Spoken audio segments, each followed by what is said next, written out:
नमस्कार, मैं रामजी प्रसाद। अब देख रहे हैं डेमोक्रेटिक लाइव।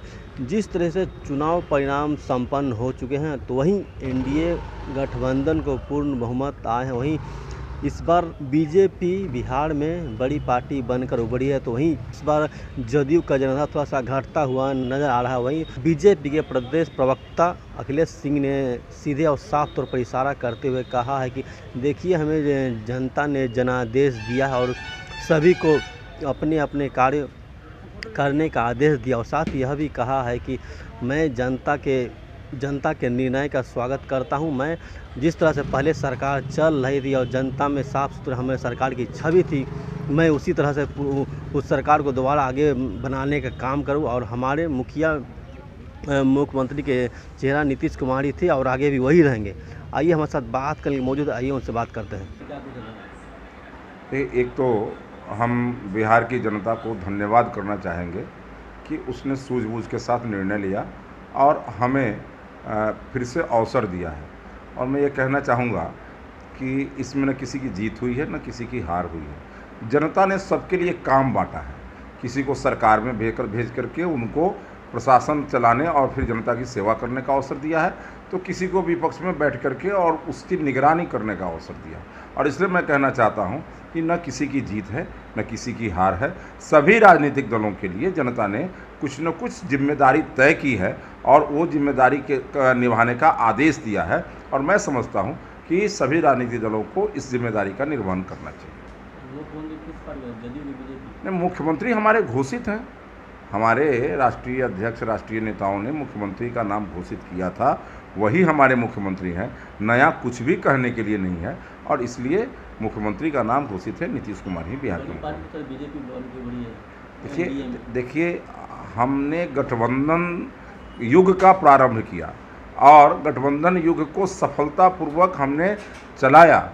आप समझ सकते हैं कि जब आदरणीय अटल बिहारी वाजपेयी 23 दलों को लेकर के गठबंधन प्रारंभ किए थे, तो हम जानते हैं गठबंधन धर्म का पालन कैसे किया जाता है। और हमने जो कहा है वो किया है। ये कांग्रेस की तरह थोड़े है कि जो चौधरी चरण सिंह से लेकर के चंद्रशेखर जी तक सबको जिसने धोखा देने का काम किया। और हमारा नेतृत्व कर चुका है और इसलिए कोई डाउट नहीं है, अनडिस्प्यूटेड है, मुख्यमंत्री नीतीश कुमार है। देखिए, विपक्ष के आरोप पर हम क्या कहना चाहेंगे। यहाँ तो कभी ईवीएम बदनाम होती है, कभी चुनाव आयोग पक्षपात करता है, कोई प्रशासन कुछ करता है और सबसे अगर वो हार जाएंगे तो ये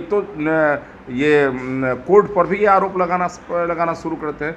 संवैधानिक संस्थाओं के प्रति अनादर और उनका अपमान करना इनका हमेशा लक्ष्य रहा है और इसलिए उनके इस तरह के अनर्गल बातों पर का जवाब देना भी मैं उचित नहीं समझता। देखिए, पार्टी का स्टैंड है, शुरू से ही रहा है कि हम लोग मुख्यमंत्री नीतीश कुमार को ही नेता मानते हैं और अभी भी हम लोग उन्हीं पर कायम हैं।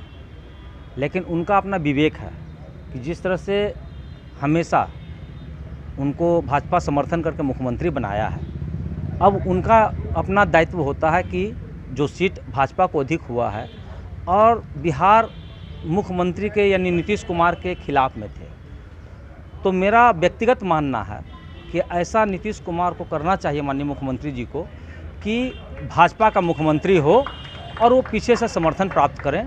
और जैसा कि केंद्र से भी बात हो रही है कि उनको केंद्र की राजनीति करनी चाहिए, तो ज़्यादा अच्छा होगा कि वो केंद्र में जाए और यहाँ पर भाजपा का मुख्यमंत्री बनाने में मदद करें। बस इस पर विकासवाद पे वोट कर रहे हैं, परिवारवाद पे नहीं, परिवारवाद की हार हुई, क्या कहना चाहिए? बिल्कुल हार हुई है जी। आप देख रहे हैं कि विकास पर ही वोट हुआ है पूरे बिहार में। जिस तरह से स्वास्थ्य हो, सड़क हो, बिजली हो, इस पर ही वोट पड़ा है और जनता एक मत होकर के एनडीए को वोट किया है। आप जानते हैं कि जहां तक आपका एग्जिट पोल बता रहा था कि महागठबंधन की सरकार बनेगी, लेकिन यहाँ के महान जनता अपना आशीर्वाद एनडीए को दिया है। बेरोजगारी बहुत बड़ा मुद्दा था। 10 लाख के जवाब में आपने 19 लाख रोजगार भी बताया, कहाँ तक असर पड़ा? देखिए, असर तो सामने रिजल्ट बता रहा है। और जहाँ तक मुद्दा की बात है, तो भारतीय जनता पार्टी के नेतृत्व में, जदयू के नेतृत्व में जो सरकार बनती है, वो मुद्दा नहीं बनाती है, काम करती है और काम के बल पर इस सरकार को जाना जाता है।